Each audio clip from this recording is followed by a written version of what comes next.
Assalamualaikum warahmatullahi wabarakatuh.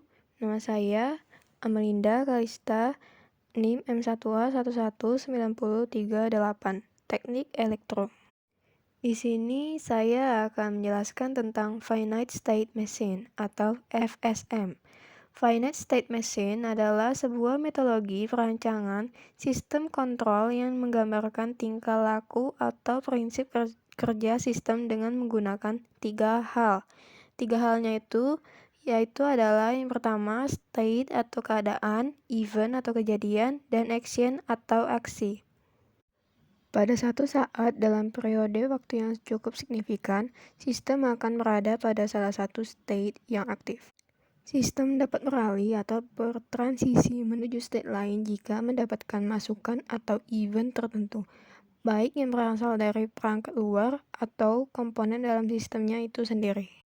Transisi keadaan ini umumnya juga disertai oleh aksi yang dilakukan oleh sistem ketika menanggapi masukan yang terjadi. Aksi yang dilakukan tersebut dapat berupa aksi yang sederhana atau melibatkan rangkaian proses yang relatif kompleks.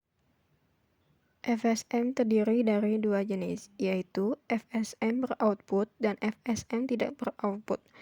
FSM tidak beroutput digunakan untuk pengenalan bahasa ke dalam komputer. Dengan input yang dimasukkan akan diperoleh apakah input tersebut dikenal oleh bahasa komputer atau tidak.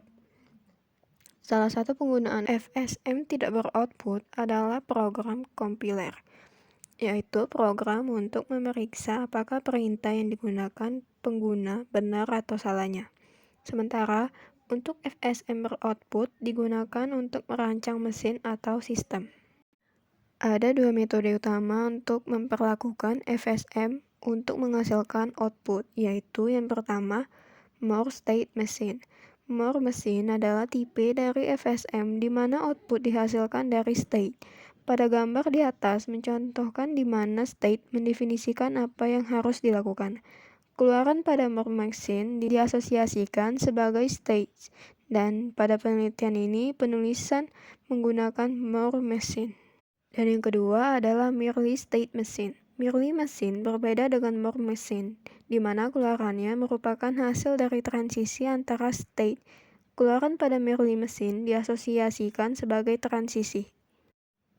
Finite State Machine atau FSM memiliki kelebihan dan kekurangannya. Yang pertama, saya akan membahas terlebih dahulu tentang kelebihannya, yaitu sederhana, sehingga mudah diimplementasikan. Dan yang kedua, bisa diprediksi responnya. Ketiga, komputasi ringan. Keempat, relatif fleksibel. Yang kelima, merupakan metode AI atau Artificial Intelligence lama yang bisa digunakan pada berbagai sistem. Yang keenam, mudah ditransfer dari abstrak menjadi kode program. Dan yang kedua, saya akan membahas tentang kekurangannya. Kekurangannya yang pertama, yaitu karena sifatnya bisa diprediksi, maka implementasi pada game kurang disukai. Kekurangan yang kedua adalah implementasi pada sistem yang lebih besar, lebih sulit karena pengaturan dan pemeliharaannya jadi kompleks. Kekurangan yang ketiga adalah sebaiknya hanya digunakan pada sistem di mana sifat sistem bisa didekomposisikan menjadi state. Kekurangan yang keempat, yang terakhir itu adalah kondisi untuk transisi state adalah tetap. Finite State Machine bukanlah metode yang baru. FSM sudah lama ada dan konsep dekomposisinya biasanya sudah dipahami dan sering digunakan oleh orang-orang yang memiliki pengalaman dalam membuat program komputer atau desain program komputer. Ada beberapa teknik pemodelan abstrak yang bisa digunakan untuk membantu definisi atau pemahaman dan desain dari FSM. Mayoritas teknik ini berasal dari disiplin ilmu desain atau matematika. Berikut saya akan menjelaskan tentang teknik-teknik pemodelan FSM. Yang pertama yaitu diagram transisi state. Bisa juga dikenal sebagai diagram gelembung atau bubble diagram. Menunjukkan relasi antara state dengan input yang menyebabkan transisi state.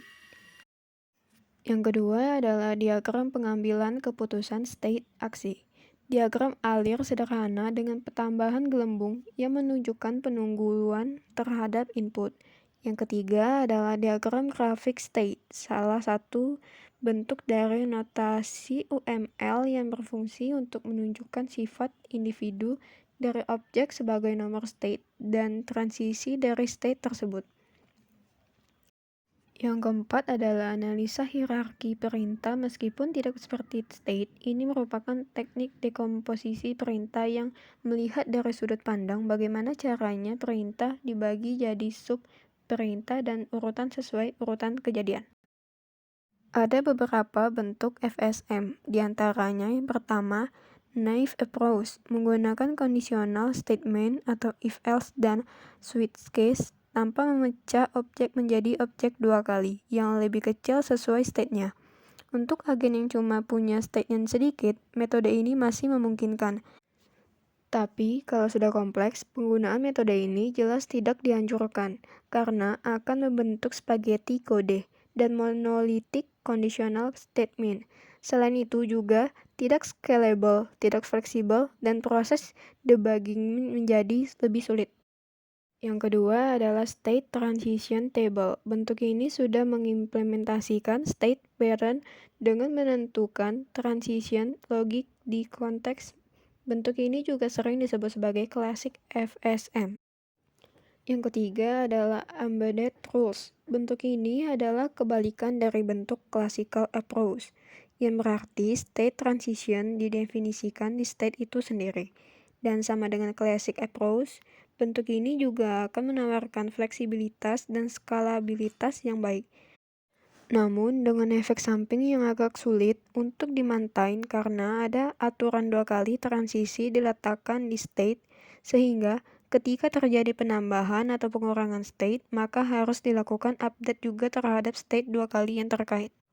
Contoh pemakaian dari FSM itu adalah lift, mesin kopi, dan mesin parkir otomatis. Contoh selanjutnya dari FSM adalah ballpoint atau pulpen.